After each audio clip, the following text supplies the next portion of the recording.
நிலையான புகழுக்குரிய தூய்மை மிகு நற்கருணைக்கு எல்லா காலமும் ஆராதனையும் புகழும் ஆட்சியும் உண்டாக கடவது.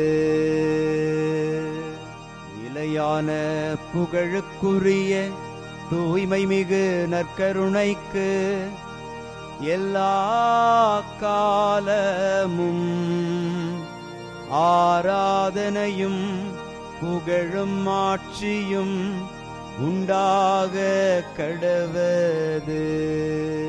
நிலையான புகழுக்குரிய தூய்மை மிகு நற்கருணைக்கு எல்லா காலமும் ஆராதனையும் புகழும் ஆட்சியும் உண்டாக கடவது.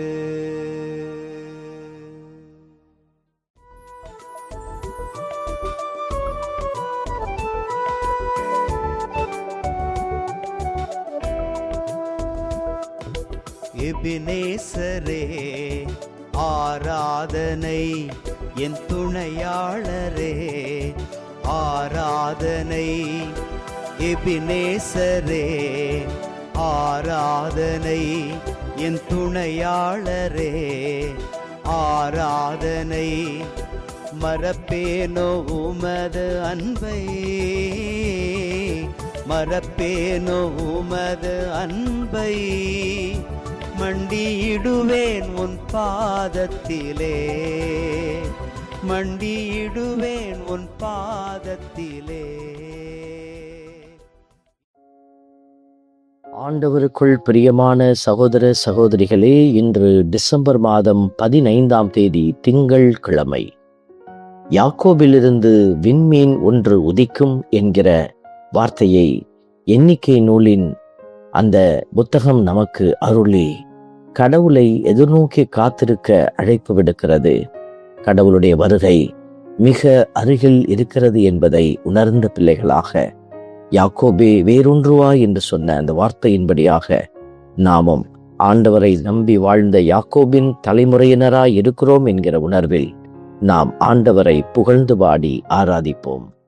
ஆண்டவரே உம் வழிகளை எனக்கு கற்பித்தருளும், ஆண்டவரே உம் வழிகளை எனக்கு கற்பித்தருளும். இன்று திருப்பாடல் 25 நமக்கு அருளப்பட்டிருக்கிறது. வழி தெரியாமல் அலைந்து கொண்டிருக்கும் அநேக மக்களுக்கு மத்தியில் நாமும் ஒருவராய் இருந்து விடக்கூடாது என்றுதான் இந்த உலகம் காட்டுகிற தீய வழிகளை மறுத்து ஆண்டவருடைய வழியை நமக்கு அவர் கற்பித்து தருகிறார். ஆண்டவரே உம் வழிகளை எனக்கு கற்பித்தருளும் என்கிற பல்லவி வார்த்தைகளை நாம் ஜெபமாக்கி மன்றாடுவோம். ஆண்டவரே உம் வழிகளை எனக்கு கற்பித்தருளும், ஆண்டவரே உம் வழிகளை எனக்கு கற்பித்தருளும்.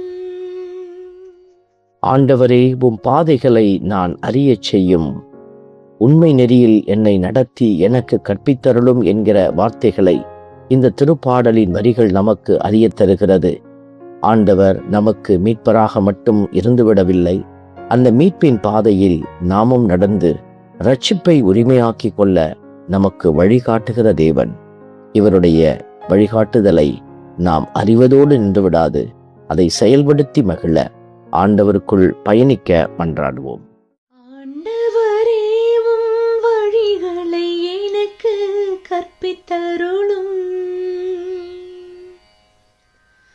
ஆண்டவரே உம் வழிகளை எனக்கு கற்பித்தருளும்.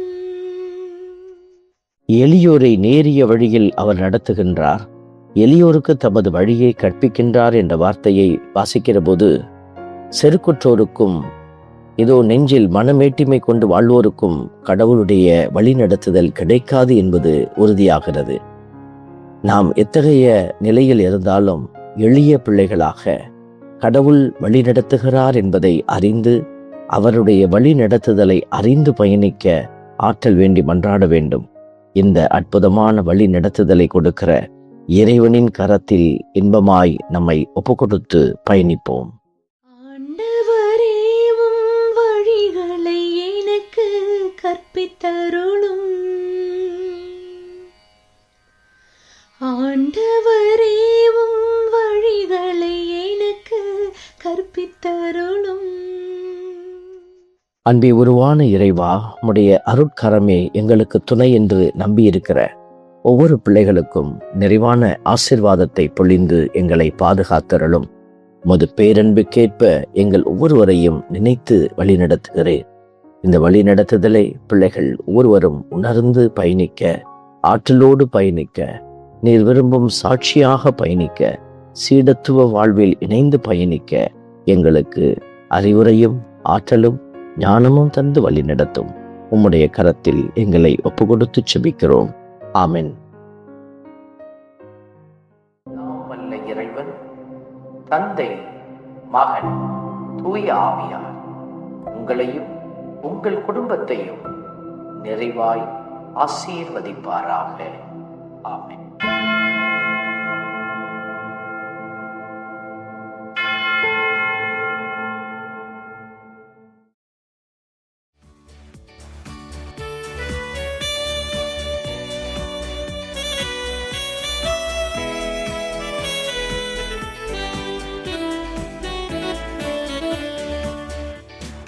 இஸ்ரவேலின் துதிகளுக்குள் என்றும் வாசம் செய்பவரே, உம்மை நம்பி வந்த யாவருக்கும் என்றும் நன்மைகள் செய்பவரே, உம்மை என்றென்றுமே என்றென்றுமே பாடி புகழ்ந்திடுவோம்.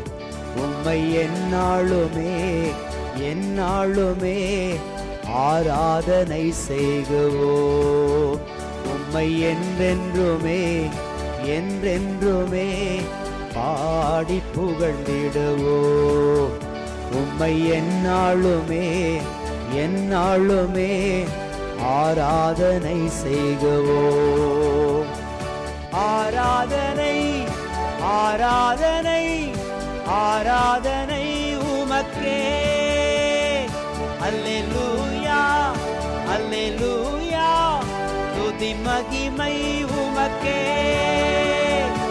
ஆராதனை ஆராதனை ஆராதனை உமக்கே.